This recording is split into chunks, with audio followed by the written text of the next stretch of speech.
Peace, family. You tapped into the DOA TBM. Don't forget to like, share, and subscribe for more content and updates.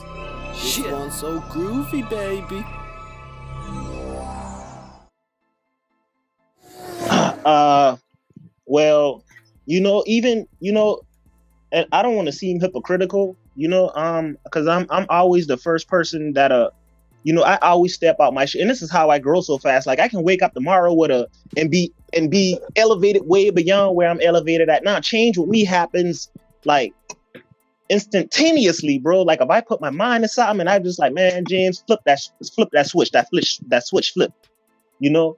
So, bro, I'm gonna be the first to say, man, even up until recently, man, I was still, even though I had all of these ideas and concepts and stuff like that, for all of these years, it still took me a long time to mature into it, and I'm just recently really maturing into it to where I just like, man, screw everything, man. And, I'm disassociating myself from this, I'm disassociating myself from that, and really, being who I'm supposed to be, in my leadership. So caught up in that mindset of gangsterism is what got me inside the predicament that I'm in now, fighting for my life.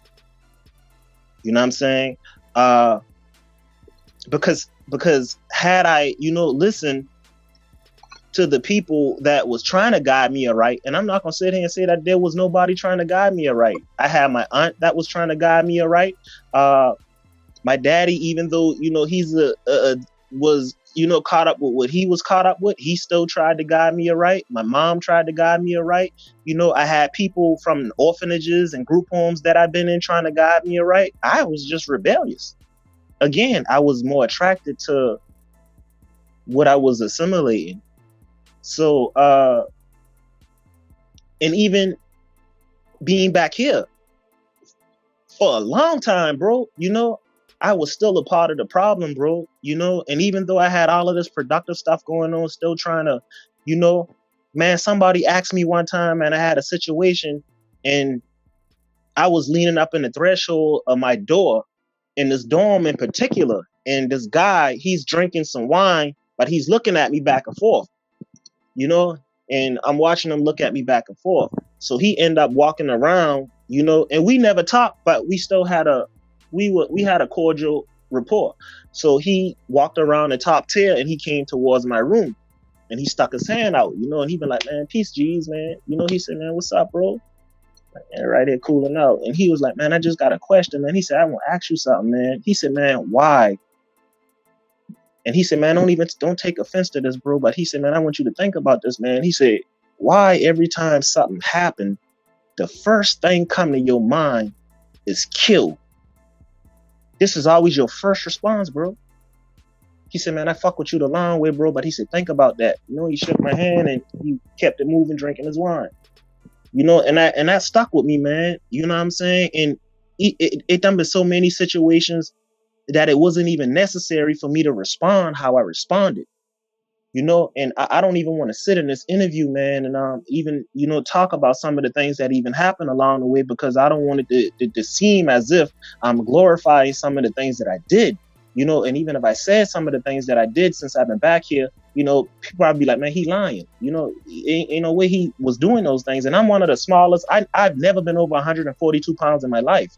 I'm one of the smallest dudes inside this prison, word, but again, I don't want to just get into all of that, Yeah, no, it's interesting. There's another brother called Wallo. I don't know if you're familiar with him, but he usually shares some of his experiences on the Nothing Game podcast for the hip hop community and for the young generation. He recently shared a story on what it was, on one of the podcasts where he spoke about some of his time during when he was locked down in prison. And he said one of his cellmates said to him one time, how long did it take? And he said he wasn't sure what the guy meant at first. And the guy said, how long did it take? And he said, the guy looked at his incident, whatever it took to get him locked up, and said, it took maybe 3 minutes of time in order for you to get this amount of time here in terms of, how long the incident took. And he said only at that time did he put it in perspective that, like, if he had fought in that situation, thinking about things differently, just how 3 minutes of your life could cost you 20 years of your life in some cases, or some stuff like that. And it was quite interesting. So Wallo, he definitely shares a lot of those experiences and stuff on the Nothing But Game podcast, and throughout media and stuff. Is that something you could see yourself doing, like utilizing your voice and your story to teach others who have been in certain situations, and even young people, to help them avoid some of these pitfalls?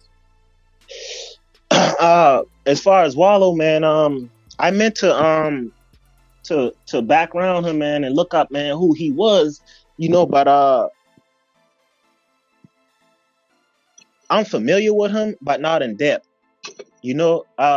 and man, I was just about to to get more into his situation and see what he had going on, and potentially reach out to him, but Peace, family. Don't forget to like, share, and subscribe, and check us out on doatbm.com. Don't forget to check us out on Facebook for exclusive playlists and social media for all different types of segments and content.